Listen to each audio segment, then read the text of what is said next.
Welcome back to Living Local. No matter what time of year, shelters are filled with unwanted animals and running operations on little money with no help. And that's typically where rescues come into play to help fill the gaps. And that's why exactly we're talking to these animal lovers here in Muscatine, and that's exactly what they're doing. They opened an animal rescue and pet clinic helping those most in need, the animals. And joining us today to tell us more about It Takes a Village is Casey Koehler. Hey, first of all, thanks for everything that you're doing for these animals. It's a very admirable thing.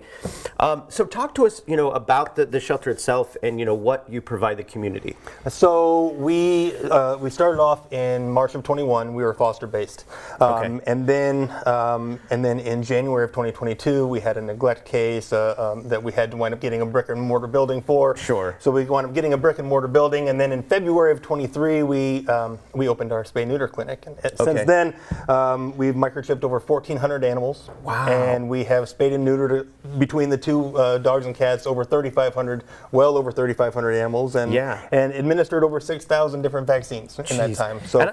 And I love that you just decided to just do it on your own too, because I mean you were already basically doing it anyhow, right? It sounds like. So my wife and I, mainly the wife, we were already fostering, and you kind of figure out what's good, what's bad, what works, what doesn't, and then my wife decided that we were gonna start our own, and it's been go ever since. Yeah, that's so admirable though, But I imagine, it can get expensive. Yeah, absolutely. To do something like this. So, so we have a picture of one of the animals that you cared for named Breezy. And what kind of treatment did this particular animal need? So Breezy wound up having a broken leg, and there's there we go. Yeah, there's the broken leg, and something like that costs a lot more than you would anticipate to wind up getting repaired. I can't imagine. And as of right now, the donations are down a lot. It's kind of been, we're at like half of what we were last year at this time. Right. So like something like that getting worked on is a real chore to get taken care of, but at the end of the day, you want to do what's best for them. And so you're looking for donations and sponsors to help that at all right? times. Yeah. And speaking of sponsorships, thank you.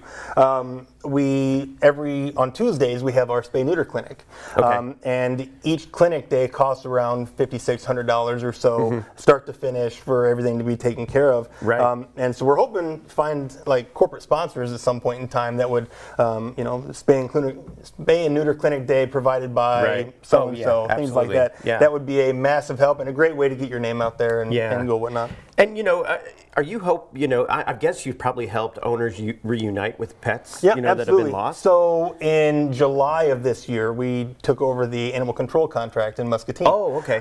So like big shout out to the city of Muscatine for allowing a no-kill shelter to be in charge of the animal control contract.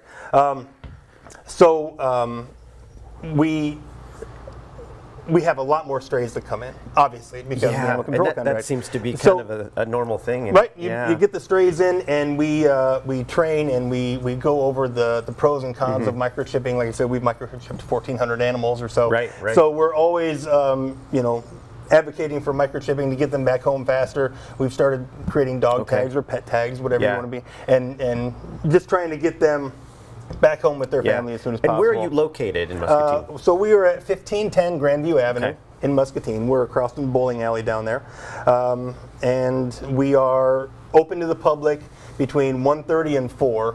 Just because in the mornings, you have to do, there's cleaning and there's feeding and everything needs to happen. You have to do. But between 1:30 and 4, we're open to the public. If you're looking for a specific animal when you go down there, I would recommend going online or on Facebook. If you're on Facebook, It Takes a Village Animal Rescue and Resources, the whole name with this logo on it. Otherwise, www.ittakesavillage.dog, and you will see the animals that we have in foster versus the animals that we have in the shelter. We would rather have them in foster 10 times out of 10, but so we have them.